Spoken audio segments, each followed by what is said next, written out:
पूनम पाटील आपलं मनोगत व्यक्त करतील. पूनम पाटील या राज्यातून मुलींमध्ये प्रथम आलेल्या आहेत. पोलीस उपअधीक्षक पदावर त्यांची निवड झाली आहे. पूनम पाटील. बोलायला सुरू करायच्या आधी 2 मिनिट थांबते, ही गर्दी बघते. हा कौतुकाचा सोहळा आहे आणि तो पहिल्यांदा माझ्या डोळ्यांमध्ये एकदा सामावून घेते.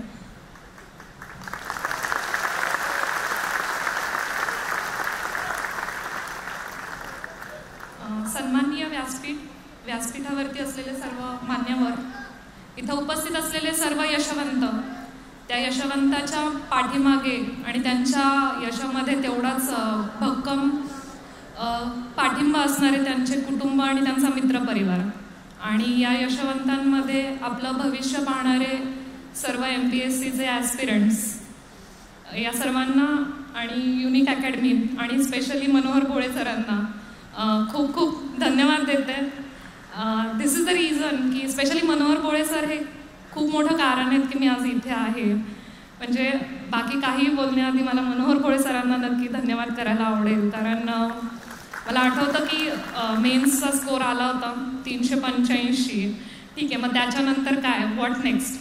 मग थोडंसं डोक्यात होतं की ठीक आहे, मेन्सचा स्कोर आला, आता UPSCचं प्रिपरेशन करूया, रिझल्ट आल्यावरती मग बघता येईल इंटरव्ह्यूचं प्रिपरेशन. पण माझे गुरु आहेत MPSCमधले, आता डेप्युटी कलेक्टर झालेले संदीप भस्के सर, त्यांचा एक दिवशी फोन आला, पूनम चल आपल्याला मनोहर भोळे सरांकडे जायचं आहे आणि ह्या वर्षी तर क्लास 1 व्हायचं आहे, तर आपल्याला सरांकडे जायचं आहे. म्हटलं चल, मग सरांकडे गेले. आणि मी फ्रँकली सांगेन, मी तोपर्यंत भोळे सरांना कधी भेटले नव्हते आणि कधी पाहिलं पण नव्हतं. भोळे सरांकडे जाताना थोडी भीती वाटत होती की काय असेल, कसं असेल, बट गेले. आणि मला एक्सपेक्टेड नव्हतं, मला वाटलं होतं सर 10 मिनिट बोलतील आणि सोडतील आम्हाला, बट सरांनी बसवलं. आणि तो दिवस मला नक्की आठवतो की सरांनी त्या दिवशीच सांगितलं होतं, पूनम तुझा स्कोर जो आहे तो मी ऐकलेला हायेस्ट आहे मुलींमधला, बट तुला हे नक्की सांगतो की तुझी DYSPची पोस्ट ही ओपन जनरलमधूनच निघणार आहे. आणि त्या दिवसासाठी मी भोळे सरांना म्हणजे खूप थँक्यू म्हणते की अजून सरांनी फार सारे स्कोर पण बाहेर आले नव्हते, बट सरांनी तो जो कॉन्फिडन्स फर्स्ट डेलाच दाखवला होता, तर तो कॉन्फिडन्स तिथून रिझल्ट येईपर्यंत 2 गोष्टींवरती सरांनी खूप मदत केली. म्हणजे एक इंटरव्ह्यूची तयारी तर होतीच, बट त्यापेक्षाही जास्ती महत्त्वाचं होतं की इंटरव्ह्यूपर्यंत आणि स्पेशली त्यानंतर रिझल्ट येईपर्यंत टेम्परामेंट मेंटेन करणं. कारण सगळ्यांनाच माहिती आहे रिझल्ट म्हटल्यावरती टेन्शन, फ्रस्ट्रेशन ह्या गोष्टी खूप जास्ती होतात. इंटरव्ह्यूपर्यंत प्रत्येक टप्प्यावरती भोळे सरांनी कंटिन्युअस टचमध्ये राहिले की पूनम हे नको करू, पूनम ते नको करू, आणि खूप जास्ती मदत केली की काम माइंडेड राहता येईल आणि इंटरव्ह्यू चांगलं होईल म्हणून. आणि मला असं वाटतं की आज जे रँक आहे आणि जी पोस्ट आहे त्याच्यामागे आमच्या दोघांमधलाच एक कनेक्टिंग लिंक आहे की आमचं DYSP या पदासाठी असलेलं प्रेम.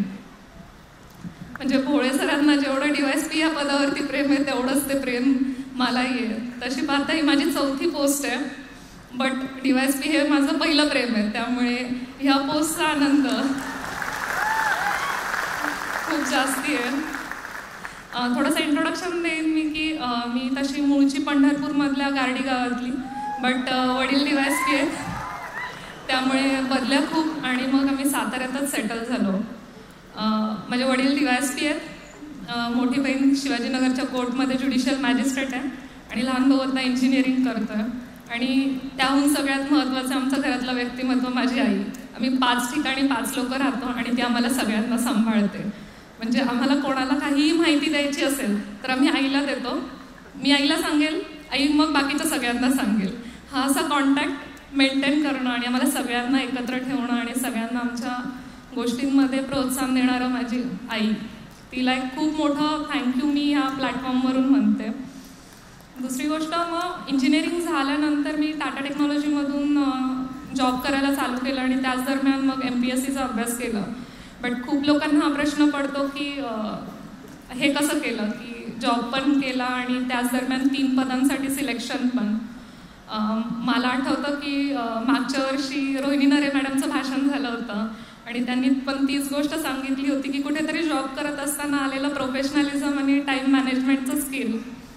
मी आज सगळ्यांना तेच सांगेन की तीच तुमच्या यशाची गुरुकिल्ली आहे. 2 वर्ष अभ्यास करताय, खूप प्रोफेशनल राहा. प्रोफेशनल म्हणजे मी असं नाही म्हणत की मित्र नका बनवू, बट स्वतःच्या टाईमला व्हॅल्यू करा. म्हणजे मी माझ्या लायब्ररीमध्ये ज्यांनी माझ्यासोबत अभ्यास केला किंवा ज्यांच्यासोबत मी अभ्यास केला त्यांना सगळ्यांना ह्यासाठी खूप थँक्यू म्हणते की त्यांनी ते अंडरस्टँडिंग दाखवलं की हिला वेळ नसतो तर दे नेव्हर इन्सिस्टेड मी. तर तुम्ही ते करा की स्वतःच्या गोलबाबत खूप फोकस्ड राहा. म्हणजे मी 6 ते 3 जॉब करून 4 वाजता ऑफिसमध्ये यायचे आणि 4 ते 11 लायब्ररी केलेली आहे. बट तेच सगळ्यांना सांगते की पॉसिबल होतं. आपल्याला तेवढा टाईम असतो की आपण आपल्या गोष्टींसाठी वेळ काढू शकू. बट आपण फक्त प्रायोरिटीज ठरवल्या पाहिजेत आपल्या आणि त्याच प्रायोरिटीज ठरवा. But at the same time MPSCमध्ये टाईम लागतो. बट खूप कमी लोक असतात ज्यांना पहिल्या प्रयत्नामध्ये यश मिळतं. नक्कीच मिळतं काही लोकांना, बट युजली इथे पेशन्स खूप ठेवावे लागतात. तर पेशन्स ठेवा खूप जास्ती आणि स्वतःच्या प्रयत्नांची प्रामाणिक राहा. म्हणजे आपला रिझल्ट येतो न येतो असं म्हणतात की तो आपल्या कॉन्फिडन्सवरती डिपेंड करतो आणि आपला कॉन्फिडन्स जो डिपेंड करतो तो आपण आपल्या प्रयत्नांची किती प्रामाणिक आहे त्याच्यावरतीच डिपेंड करतो. तर स्वतःच्या प्रयत्नांची आणि आईवडिलांनी घेतलेल्या कष्टाशी प्रामाणिक राहा. यश नक्की तुमचं आहे. युनिकचा जो प्लॅटफॉर्म आहे त्या प्लॅटफॉर्मवरती आज एक गोष्ट मी नक्की सांगेन की MPSC आपण नक्की करतोय सगळ्यांनाच आपल्याला अधिकारी व्हायचं आहे. बट MPSC असेल, UPSC असेल किंवा कोणतंही क्षेत्र असेल तर जीवन किंवा आपलं आपण आयुष्य म्हणतो ते नक्कीच त्याच्या पलीकडे. एक आपण अधिकारी होणार आहोत किंवा अधिकारी म्हणून काम करणार आहोत तर आपण स्वतः सक्षम असणं खूप जास्ती गरजेचं आहे. तर त्याच्यासाठी स्वतःमध्ये इन्व्हेस्ट करा. म्हणजे तुम्हाला ज्या गोष्टी करायला आवडतात त्या करा. बुक्स वाचणं असेल किंवा काही खेळणं असेल ते इन्व्हेस्ट करा. त्याच्यामध्ये जर तुम्ही टाईम इन्व्हेस्ट नाही केला तर तुम्ही समाजाला जे देणं लागतं ते तुम्ही उद्या अधिकारी झाल्यावरती पण देऊ नाही शकणार. त्यामुळे स्वतःमध्ये खूप जास्ती इन्व्हेस्ट करा आणि स्वतःच्या स्वप्नांवरती आणि स्वतःचं जे तुमच्याबद्दलचं जे मत आहे त्याच्यावरती कॉन्फिडंट राहा. की मला विचारलं जातं DYSP का, डेप्युटी कलेक्टर का नाही. तर दोन्ही पदं ऑब्व्हियसली खूप छान आहेत, पण DYSP हे माझं स्वप्न आहे. आणि जेव्हा तुम्ही स्वतःचं स्वप्न जगू शकता, तुम्ही स्वतःचं स्वप्न पूर्ण करू शकता तर तुम्ही तुमची एनर्जी जी आहे ती त्याच्यासाठीच घालवा. दुसऱ्या कोणाचा स्वप्न पूर्ण करण्यासाठी किंवा दुसऱ्या कोणाला काही वाटतं म्हणून करू नका. कारण बऱ्याचदा असं होतं की खूप लोकांमध्ये पोटेन्शियल नक्की असतं but many people take their potential and take their dreams with them to the graveyard. तुम्ही त्यातले एक बनू नका. तुमचं जे स्वप्न आहे ते पूर्ण करण्यासाठी झटा आणि सगळ्यांचेच स्वप्न पूर्ण होतात. पुन्हा एकदा मी भोळे सरांना खूप थँक्यू म्हणेन की भोळे सरांनी हा विश्वास दाखवला. भोळे सरांनी एक गोष्ट मला कायम सांगितली होती. म्हणजे जेव्हा केव्हा टेन्शन यायचं तेव्हा मी भोळे सरांकडे जायचे, सर टेन्शन आलं. आणि मला असं वाटतं की जेवढे इंटरव्ह्यूच्या टाईममध्ये जेवढे दिवस नसतील त्याच्यापेक्षा जास्ती वेळा मी भोळे सरांना परेशान केलं असेल की सर DYSP होईल का, सर DYSP होईल का. तर सर कायम म्हणायचे ओपन जनरलमधूनच DYSP होणार आहेस तू, टेन्शन बिलकुल घेऊ नको. आणि ते सोडून या व्यासपीठावरती अजून एकदा मी आमचे deputy collector sir Sandeep Bhaske sir त्यांचं एक नाव नक्की घेऊ इच्छिते की भोळे सर, संदीप भस्के सर आणि माझे वडील ह्या तिघांना माझ्यावरती माझ्यापेक्षा जास्ती विश्वास. त्यांना कधी कॉल करा त्यांनी तेच सांगितलं. म्हणजे संदीप सर तर सांगायचे की 3 गोष्टी तुला नक्की सांगतो बघ, तू राज्यात मुलींमध्ये पहिली येणार, तू DYSP मुलांच्या मेरिटमधून होणार आणि DYSP तू 4थी किंवा 5वीच असणार. आणि ह्या तिन्हीतली एकही गोष्ट झाली नाही तर मी 2 एप्रिलची राज्यसेवा प्रिलिम्स देणार नाही. आणि विथ गॉड्स ग्रेस ती वेळ पण नाही येणार कारण दोन्ही गोष्टी पूर्ण झाल्यात. सरांचं स्वप्न पण पूर्ण झालं आहे आणि सरांनी सांगितलेल्या 3 गोष्टी पण पूर्ण झाल्यात.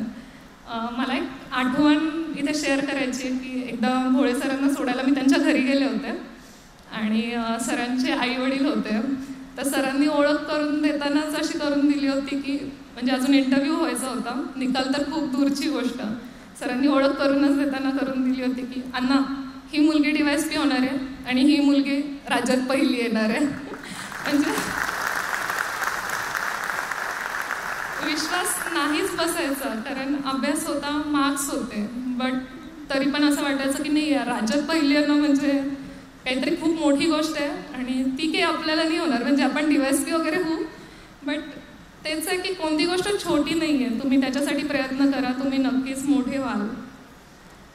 भोळे सरांची आणि पूर्ण व्यासपीठाची परमिशन असेल तर एक गोष्ट नक्की मला शेअर करावी वाटेल की before I conclude this my speech, एक सगळ्यांना रिक्वेस्ट करायची आहे की आपण जेव्हा सोशल मीडियाचा यूज करतो, तुमचं कन्सर्न्स किंवा आपल्या आईवडिलांचे संस्कार जे आहेत ते नक्की ठेवा. कारण सगळ्यांना माहीत असेल, जे स्पेशली यशवंत आहेत त्यांनी सगळ्यांनी ह्या गोष्टी खूप ऑब्झर्व केल्या असतील की जसा रिझल्ट आला आहे तसं काही वाटण्या झाल्यात यशवंतांच्या.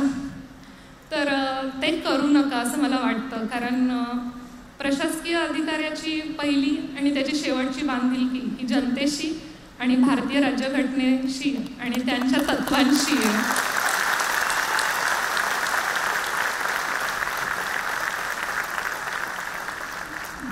मला कोणाचाही आनंद हिरावून घ्यायचा नाही आहे, कोणाचेही सेंटिमेंट्स हर्ट करायचे नाही आहेत. बट असं नक्की वाटतं की प्रशासकीय अधिकारी हा प्रशासकीय अधिकारी असतो, त्याचं उत्तरदायित्व हे समाजाशी असतं आणि समाज म्हणतो तेव्हा कुठल्या एका पर्टिक्युलर घटकाशी रिलेटेड नसतो. With due respect to everyone's feelings and everyone's sentiments, I request you all to consider my request. And once again, thank you so much to Unique Academy, Bhole sir, and all the best to everyone who is preparing and who is aspiring to be a civil servant. Thank you so much.